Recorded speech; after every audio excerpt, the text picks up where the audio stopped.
Hi team, Sarah here. I'm going to do a series of videos. Hopefully they'll be short and helpful to you on adding and managing contacts in the website's CRM. So we're going to start with the basics here. This first video will cover um, logging in and adding a contact. So first thing that we're going to do is we're going to go to the back end of the website.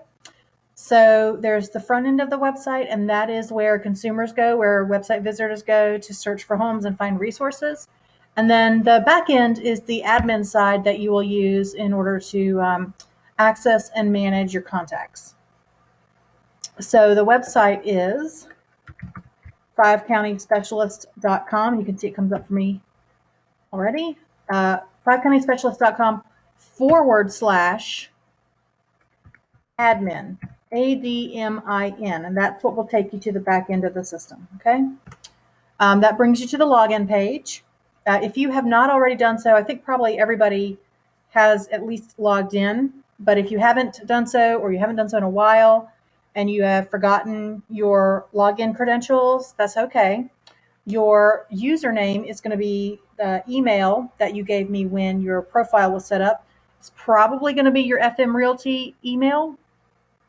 But if you gave me a different email when you started or when your profile was set up on the website, it would be whatever that was. And then the password is going to be whatever you would have set up. But again, if you've forgotten that, it's no big deal. You can just click on forgot your password and you can reset it. It's super easy. It takes a minute.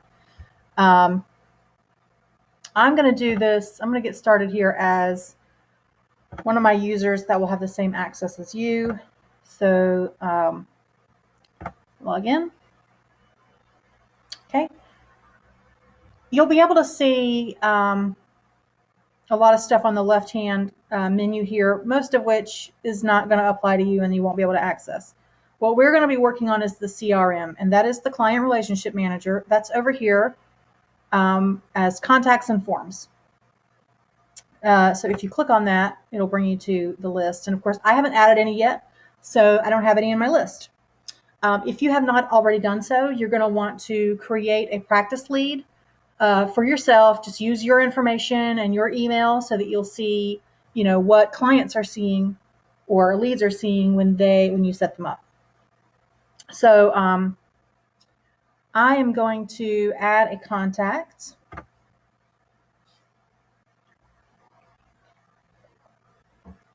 I'm going to make a contact for Spencer, who's my dog. And basically, you're just going to be putting in fields here. I'm going to make up an email address.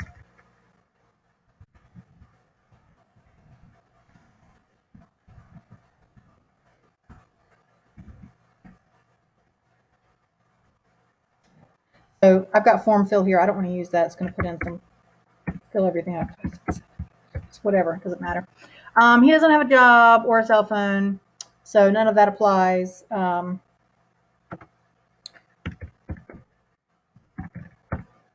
Put in the address here. It's all, again, really self-explanatory. Pick your city, state, get a drop down. Put it as if you have it. If there's pieces of this that you don't have yet, that's fine. You really just need a name and ideally you have an email, but you can put this in, you can put in whatever you have. Okay, contact notes. This is where you're going to put in, whatever thus far. If you've been working for this person or with this person, maybe if they're buying a home, what they're looking for, whatever's relevant for notes. Let's see. So Spencer wants to buy a doghouse. So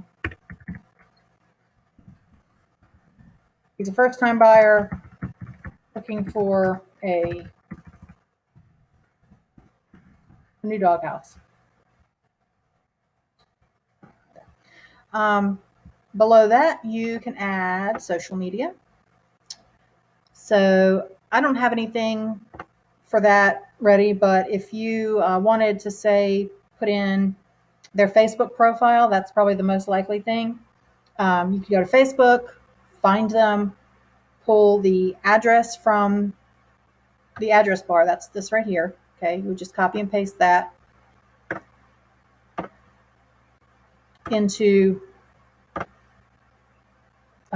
this box here. And you can see below it tells you to enter the full URL. That includes the HTTP. So basically, like I said, you just go to the address bar, copy the whole thing, and paste it in here. And then when you've done that, you press the plus sign, and it will add their social media links. That'll help you keep up with staying in touch with them on social media. You can add a picture if you have one. You can tag it. So he's a buyer. You'll see some that'll already come up, and that's just ones that other people have commonly used. He's a first-time home buyer. Let's put that one. If he were also a seller, whatever other ones you have, you can put them in a list separated by commas. And then you press the plus sign to the right, and it puts the tags in. The tags that you use are going to help you later to filter your list of leads, and we'll get into that in the next video on managing leads. Okay, next you'll need to assign it to yourself. Okay, so that it's yours. So next, access and notifications. This is good if you need to give another agent in the office access to the client for whatever reason. Check that box, and it'll give you a place to check whoever. And it'll tell you what type of permissions that they'll have. Okay.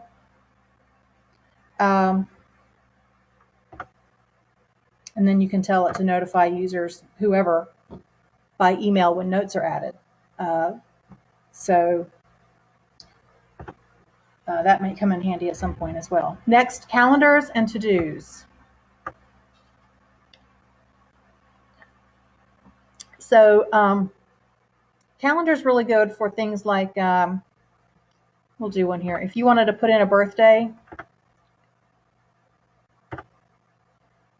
let's say we want to do a birthday because we want to send him a birthday card so he'll get it in time for his birthday.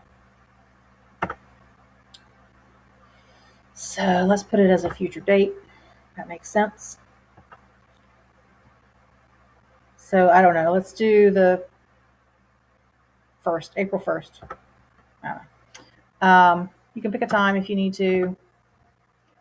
You can do repeating calendar entries. You can tell it how often you want it to repeat, when it should start, every however many days,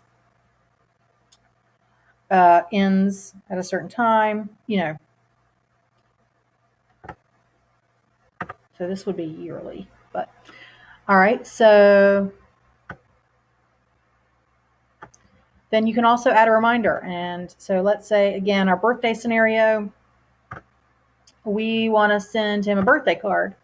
So 5 days before his birthday, we want to get a reminder so that we send the card. Actually, I am going to set this earlier so that I can show you the reminder if need be.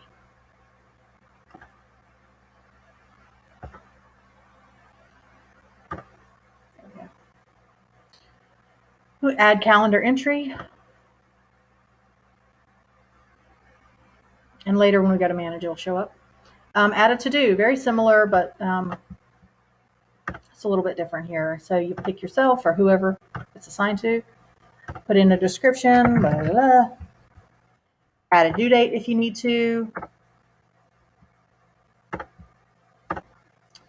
Anytime, whatever. And of course, both of these have a check box to notify the person of the task. And that's just going to send a notification. Add the to-do, and that'll send a notification, and it'll be access when we go to manage the lead in the next video. Add notes to contact. If you have more notes that you need to add, this is the place to do that. Right now, you can ignore this email to notes feature note. We're going to get to that in the next video. But so if you have a note to add, this will be good for things like where they're at in the process, how far out they are from doing whatever it is, what they're doing. If you've left messages and what the gist of that was, if you've texted, emailed, whatever kind of contact you've had with them, the better your notes are, the better you will be able to manage that person, long term. Sure, you might remember that you called a person last week, but if you're properly managing your contacts, you need to see what you did,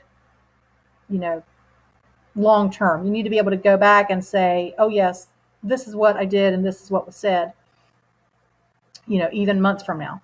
And as you are managing more and more, it becomes more and more difficult, more and more people, it becomes more difficult to keep up with what was done or said at any given point. The other thing you can do here is, this has got any kind of content you can put in here if needed. But one thing that I found useful is to be able to add an image. So let's say you were talking to somebody on Facebook and you want to screenshot that and put that in your notes. So let's do,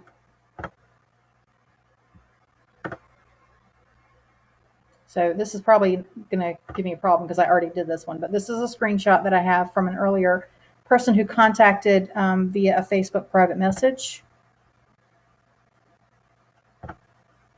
Oops.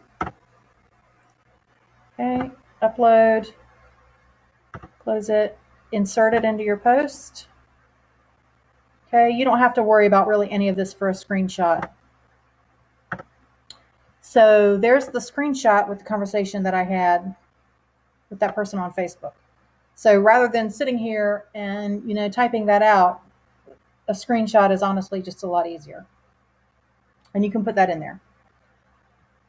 So now we are to the end of the functions that you can add. So we will save contact. Okay.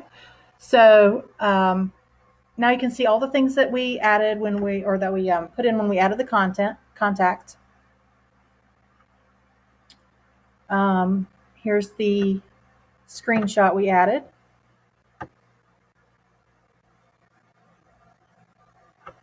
Here's our to-do.